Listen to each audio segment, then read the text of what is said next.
دوستوں، کیا آپ جانتے ہیں کہ وہ لوگ جو ہفتے میں 4 مرتبہ چائے کا استعمال کرتے ہیں they have more efficient brain, ان کے دماغ زیادہ اچھے ہوتے ہیں۔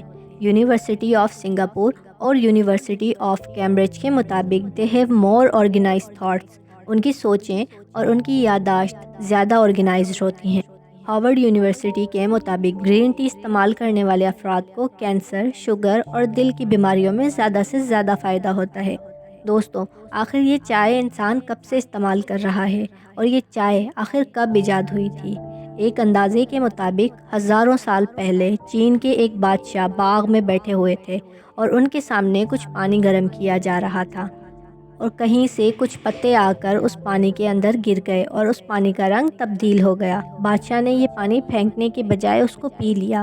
بادشاہ کو یہ ذائقہ بہت پسند آیا اور اس طرح چائے کی ایجاد ہوئی، اور بعد میں جب یہ انکشاف ہوا کہ اس چائے کے تو بہت سے طبی فوائد بھی ہیں، تو بادشاہ نے چائے کو اپنی زندگی کا حصہ بھی بنا لی، اور اب چائے کی گلوبل انڈسٹری 55 ارب ڈالر سے بھی زیادہ بڑی ہے۔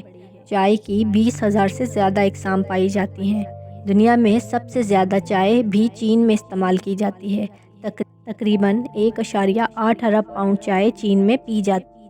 چائے میں ایک چیز کیفین ہوتی ہے، جس کا زیادہ استعمال کیا جائے تو بہت سے نقصانات بھی ہو سکتے ہیں، جن میں سینہ جلنا، نیند کا نہ آنا، اور اگر عادت ہو جائے تو کیفین نہ ملنے پر مزاج میں چڑچڑاپن بھی ہو سکتا ہے۔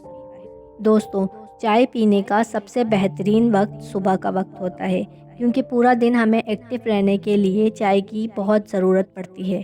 ساری ریسرچز کے مطابق کھانے کے فوراً بعد چائے نہیں پینی چاہیے، کیونکہ اس طرح جسم میں آئرن ابزرپشن یعنی کہ فولاد جو جذب ہوتا ہے اس میں کمی آ جاتی ہے۔ دوستوں، کھانے میں اور چائے میں کم سے کم 25 منٹ یا پھر آدھے گھنٹے کا وقفہ ضرور ہونا چاہیے۔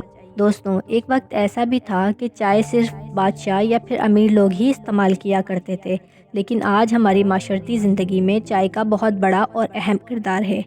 فیملی ممبرز، دوست احباب جب بھی ملتے ہیں تو مل کر چائے پیتے ہیں اور بہت ساری باتیں بھی کرتے ہیں، اور تو اور کسی کو روکنے کے لیے بھی ہم کہتے ہی ہیں نا کہ بیٹھیے چائے آ رہی۔ چائے ہماری زندگی کا اہم حصہ بن چکی ہے۔ بہت سے لوگ تو چائے کو اشرف المشروبات بھی کہتے ہیں، کیونکہ یہ تمام مشروبات میں سے سب سے زیادہ پیا جانے والا مشروب۔ ورلڈ ہیلتھ آرگنائزیشن کے مطابق زیادہ گرم چائے نہیں پینی چاہیے، کیونکہ زیادہ گرم چائے کا استعمال کینسر کا سبب بن سکتی ہے۔